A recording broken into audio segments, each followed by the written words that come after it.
Hello and welcome to this week's review of My Hero Academia Vigilantes. This week we're going to be reviewing the episode Farewell Party. We kick off this review, as we always do with these reviews, by talking about the positives. And the headline positives for this particular episode are that I thought the humour in this episode was well written, the episode itself was impeccably well structured and well paced, and I liked the setup for what's coming next, even if it felt a little heavy-handed here and there. We'll discuss that shortly. Now, despite the title of this week's episode, this is not the farewell party for Captain Celebrity, but the setup for it. Setup which we'll discuss in greater detail later on, but I really have to say that this is an episode that I just loved pretty much from start to finish. It ticks a lot of boxes for me, and it is kind of strange that with this series, my favourite scenes in this aren't the stuff to do with being a vigilante or being a hero. It's just all the show planning stuff, which just goes to show just how much my brain has been cooked from previous personal adventures. I had a massive smile on my face for the majority of this episode, and while some jokes do feel a little bit heavy-handed and cliched, well, if they're well done, they're well done. A large section of the first act of this particular episode is spent with Eraserhead helping Crawl and Popstep to get information to the authorities.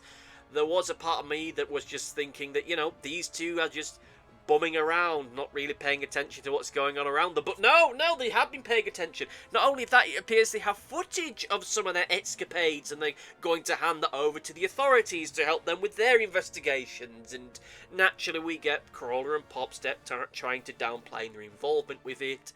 Popstep saying that, oh, this was just a one-off thing, understandable, and Crawler doing the whole, oh boy, that Crawler guy, he sure is great. He's such a hero, and he's trying to play it off as though he doesn't really know who Crawler is, even though he does it in such a smug way and a heavy-handed way that, yeah, it's obvious that it is him. I mean, if they really do have footage of all of this, it's gonna be a little bit obvious that he's the guy, he really is Crawler, but hey-ho, let's let this little drip try and stream himself out to dry a little bit longer. Now, we do have, to be fair, Midnight in this scene. She's the one noting all of this up and typing it up for official record, and she's playing along with the whole thing of, oh yeah, this Crawler guy, yeah, he must be a real cool dude, and yeah, it's obvious that she knows what's really going on here, and she offers him an out. Like, she pretty much just explicitly says, oh yeah, the people involved in this video, the people involved in this series of events, that, you know, if anything ever came of this, they'd get off totally scot-free. All of this would be in self-defense, and you still get Crawler doing the, oh boy, that Crawler guy, he seems like a real swell dude, and I'm just thinking, Crawler, for God's sake, take the W. She's offering you a way out here. She's pretty much saying, look, if you come clean, I'll go out and bat for you if you guys get into trouble, because we could spin this as being self-defense. You don't need to keep playing around with this. It's probably in your best interest to come clean, but no, we got Crawler going, oh boy, that Crawler, what a guy. And he is Crawler, not Cruller, definitely Crawler. You know, I'm just a casual citizen that also happens to know this guy who looks a lot like me and has the exact same build. But you know what? I'm not related to him. I'm just like his manager in a way. But I'm not his manager legally because he's doing illegal things. But oh boy, Crawler, what a dude! What an absolute dude! What a lad! What a mad lad! Just, oh my god, Crawler, please, for God's sake, she's offering you a way out of this. You could still do the vigilante stuff more than likely, it's just that now you're probably not going to get arrested if you go down that route, but hey, you do you. And there's a part of me that whilst all this is going on, and whilst I'm enjoying the humour of it, even if it does feel a bit cliched, that, you know, the fact that they have this data and Eraserhead outright says that these incidents might be connected to a big criminal enterprise that we're investigating, makes me hopeful that maybe, just maybe, this will inspire Crawler to look into this more. That over the next course of the next few episodes, or maybe into the next volume, he'll start to take more of an active role in investigating all this stuff. That he'll start investigating the Monster Factory or whatever it's called. And yeah, he won't know about that stuff, but he'll know that, oh, there's this big thing going down, so maybe I should look into that to try and save the day and do some investigating of my own, because, you know, that's what a protagonist does. And maybe this is about time he should start to be a protagonist and not a casual observer in his own life story. But hey, that's a rant and discussion for a whole of a time, and a rant and discussion I'm sure we'll have many, many times of the remainder of this series. to loop it back around, I did like the little gag that we did have towards the start of the episode. I think it is literally on the second page of this episode, where we have All Might and the detective, they're meeting up again and saying, oh yeah, we're going to have to, go our separate ways for a little bit because I'm going to be busy, and okay, fair enough. And we get the bit of All Might offering to help out with the investigation, but he's going to do it in disguise so that people don't know All Might's involved, and you just get this example shot of All Might in disguise, and it's literally just All Might with like a little headscarf around him to disguise himself, and he just goes, I'm silently here. It's a silly gag, fun little gag, I like that. And of course, towards the end of the episode, we get a call back to their scented soap stuff, which I thought that was fun. And there is the bit midway through the episode where we get the little freak out that our extended cast get when Captain Celebrity suggests that they should play at his big leaving do at the Grand Sky Egg Stadium. They're going to be going from doing shows in front of about 100 people, or as they calculate it, close to about 50 people, because at least 50 of the people that end up showing up there are friends, family and loved ones. So they're going from that to performing in front of a crowd of about 50,000, which, bit of a jump, but I do like how that ends up translating itself to. I like the little freak out sequences going, oh my god, 50,000, that's like 1,000 times more than 50, oh no, what are we going to do? And it's well drawn, it's well put together, just the look of everyone just freaking out in that moment, realising, oh crap, this is going to be the biggest gig of our lives. I like that, it's a very true to life feeling when you go from playing those smaller gigs and all of a sudden doing something bigger, only then find out that it's actually a smaller crowd than what you had before, at least in my case. But I do love the way that this episode is structured and paced. It does it all very well. Let's be blunt here. This episode has a lot of ground to cover. We start out with a discussion with the detective and All Might hinting towards the stuff that we have with Hong Kong, which at this point is a future point, even though for us as a reader it's in the past. We do the whole handover thing of the data from Crawler and Potstep to Midnight and Eraserhead, then from Eraserhead to the detective, and then you then pivot into the stuff for the planning for the Sky Egg gig, and all of this is done without feeling as though the momentum is dropped at all, or it ends up feeling as though anything's dragging or taking too long or is running through all of it. The flow that we get from scene to scene feels smooth. It almost feels like we're watching an episode of a TV series, which it's kind of odd in hindsight, given that there is going to be a TV series of this. Now, I will admit I am a little bit I do have some mixed feelings about all of this, because on the one hand, it is a case of, look, this is a different medium, it has a different language, it has a bit different way of doing things, and I think that replicating the look and feel of a television program, it oftentimes will not work in the form of a comic book or a manga. And whilst it works in the here and now, I don't think that's a crutch that it really should be lending itself onto, because the timing and pacing of television is very different to the timing and pacing of comic books and manga. And from my own personal experience, if you try and translate timing and tempo from one medium to another, it doesn't always work, and sometimes you can really go against the thing that you're trying to do. And here at least it does work, and in fairness, it does give us a way in covering a lot of ground in this particular episode, and doing it in a way that is effective, but more importantly, it does it in a way that is interesting, that we're actually seeing all these things happen in front of us. It's not like in the previous episode where we had extended scenes of just talking and explaining stuff. We even get time for a training montage, a short one, I'll admit, but still a fun, cute little one for what it is, and then pivot into a montage of Makoto or whomever inviting a bunch of pro heroes to come along to this gig, with Endeavour telling them to fuck off. It's kind of like that bit in X-Men: The First Class where the Xavier and Magneto are trying to get Wolverine to join the Proto Xavier Institute for him to tell them to fuck off. Though unlike X-Men First Class, it didn't suck! Okay, I'm being mean. I mean, X-Men: The First Class was perfectly fine as a movie, but yeah, I'll never really get X-Men, I don't think. But anyway, I will say is that the writers here were able to balance a lot of stuff here very well. A lot of key plot points which are for the long, medium and short term. The long term stuff is the Monster Factory material, which is what we get with the big data exchange scene. The medium term stuff is the Hong Kong setup, even though we've already seen the Hong Kong stuff kick off, but hey ho, we're back in the past for reasons unbeknownst to most of us. And we have the short term stuff, which is leading into Captain Celebrity's leaving do, And none of this ends up feeling as though it's stealing oxygen from one or the other. None of it ends up feeling as though it's overriding or taking anything away from one another. And it doesn't leave me feeling, oh, I'd rather see that. I'd rather see more of the planning. Or I'd rather see more of the planning for the investigation into Monster Factory. Or I'd rather see more of the stuff for Hong Kong. Oh, sure, I'd rather that we were doing the stuff in Hong Kong here and now rather than doing the stuff in the here and now. But that's just the hand that we've been dealt with, and that's just what we have to deal with in the here and now. Surprisingly or not, depending on how long you've been watching these reviews of mine, I found the planning and the setup for the party to be the stuff that I enjoyed the most within this episode. Now, admittedly, part of that is personal nostalgia for back when I used to do stuff within theatre and theatre planning, so obviously there's going to be something there. And there's also the sheer fact of the matter that this is the moment in the episode where the episode really comes to life. It isn't just people sat around talking, as was the case in the previous scene and the scene before that, and for most of the previous episode.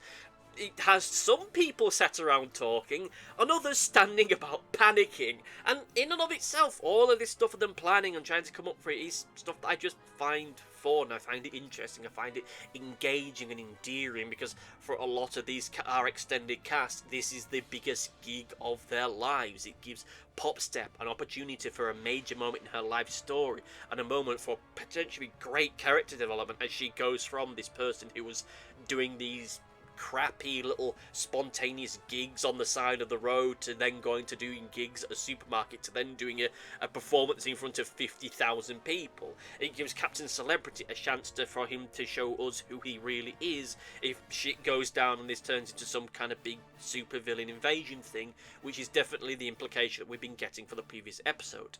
And it possibly maybe gives us a chance to see a shot of some pro-heroes from the United States, because this whole gig, as Makata says, this is supposed to highlight the collaboration between heroes of both nations, between heroes of Japan and the United States, and all we've seen thus far has been heroes from Japan. We know that they will be there, minus Endeavour. But I do have this sinking suspicion that it will just be Japanese heroes, and okay, that's fine, but it is, by the looks of things, all the heroes that we know from the main series again. It's not even like, oh, we've got some that are more period appropriate, because this takes place like 5 years before the main series, in which case you could have different heroes being here, you can have different characters being here that you haven't seen before, characters that might have retired in the 5-year gap, or might have had something happen to them that we don't know about because it's not important to all of this, but no, we're seemingly not going to be getting that stuff, which, okay, fine, it's just everyone that we know from the main series, this is just where we're going with it, okay, but I would still like to see some new stuff. I would like to see a few more American heroes being brought into this just for the sake of this scene, if nothing else. Because itself, it kind of harkens to this series itself, with Vigilantes itself, because I'm fairly certain that someone involved in the creative process for this is an American, so having an event that kind of embodies that Vigilantes is this series, is this collaboration between Japanese and American writers or artists or whomever, and then having that reflected in a little ceremony thing where, oh, this is a collaboration between Japanese and American heroes, would be a nice, neat little tip in the cap to that, but we'll soon see where all that goes. There is one moment, though, that did stick out into my head when they're planning all this stuff, where you have Crawler turning around saying, it's just going to be like old times. Yeah, old times, aka for you guys only a couple weeks ago when you were still doing all this stuff anyway. And yeah, old times. Yeah, like everyone else is doing all the hard work, with Crawler just stood on the side of the stage doing nothing. Which itself is a great summary for his time in the series. Just standing around and watching whilst more interesting characters do everything else. Which is a rant and discussion for a whole other time. Like, this is all just set up for Captain Celebrity's grand farewell party. And that's fine. I do like what it does. Again, I think it has a great spirit and an energy to it. I think this episode really comes alive when we start getting into the planning side of things. If nothing else, because it does end up feeling as though we have genuine human emotion here. A bunch of characters getting really excited plus scared because, oh, we're going to do the biggest gig of our lives. And this is stuff that is just more human and conventional. This isn't stuff that's connected to superheroes or anime or manga stuff. There's just a bunch of people going, oh crap, we've got the golden ticket. We're going to have the gig of a lifetime. And how it all washes out, we'll soon probably see in the next couple episodes or so. And I just find it wild, though, that with the discussion that leads them into going, oh, we're going to perform at the Sky Egg, goes, oh yeah, originally we were going to do the big farewell gig in just a community centre, but now we're going to go to one of the largest gig locations in Japan. And just the look of the Sky Egg, I mean, am I the only one that thinks it looks like something out of a Jerry Anderson show? Like, it feels like it should be the kind of place you'd see in Thunderbirds. Like, it's this big location that, oh, it's the grand opening day of the Sky Egg, and we got people coming through here. We got dignitaries from the local city, as well as a competition winner who won the opportunity to be here. And then a big gust of wind, or terrorists, or the hood comes over, and it starts to topple over. And then Thunderbirds has to save the day. Actually, come to think about it, I think a location like this was seen in one of the movies. I think this was literally in the plot to Thunderbird 6. But, hey, I mean, you're going to steal for the best. Well, it's not stealing, it's just a coincidence. It's a wild coincidence that this series that not only was popular in the UK, but was also very popular in Japan, also happens to have a location in it. One of these series looks very similar to a location seen in one of those, but... You know, I think it's more me being paranoid to a certain degree, but also I do think it is a case of that itself does kind of hint as where all this is going, because when you think, oh, they're going to be doing this big farewell gig at the Sky Egg, and there's going to be this moment where the delivery man, the scarred man, is going to launch his attack on everything, you can kind of see how all this is going to end up washing out. You can see the moment of the place starting to explode and people falling from the building, and then all the heroes have to leap into action to save all of them, and then maybe a moment where I think, oh no, someone's going to fall to the death, and then you get the idea, maybe a moment where it looks like Captain Celebrity's going to meet his end, but then he manages to save the day, or he goes a level beyond plus ultra, that kind of deal. Like, you can see all of this starting to form in the back of your head, and that's fine. I just want to see how it ends up forming when we actually get there, and that there isn't some kind of last minute twist that stops it from happening. You know, like a few volumes ago, where it looked like the eel monster guy was going to end up meeting Popstep after being turned into a giant eel, but that all got knocked to one side when they were just stopped by Eraserhead without Popstep really knowing about all of this. But it's a rant and discussion for a whole other video, and a previous video at that.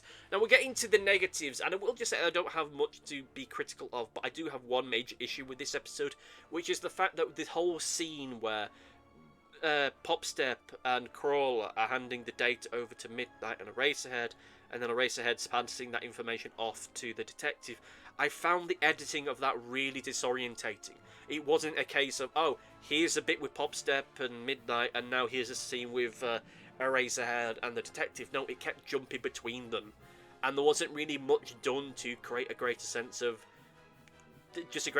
this is a different location, this is a different time, this is a different place, as it just felt as though they were all part of the same scene, at least then until you reread it and you go, oh, they're not there because these two characters weren't there, and it just feels a little bit odd how it's all put together, and it does take something away from that scene. And I like the scene in and of itself, but I think how it was put together was just clumsy. I think there needed to be a greater sense of these things happening in different locations.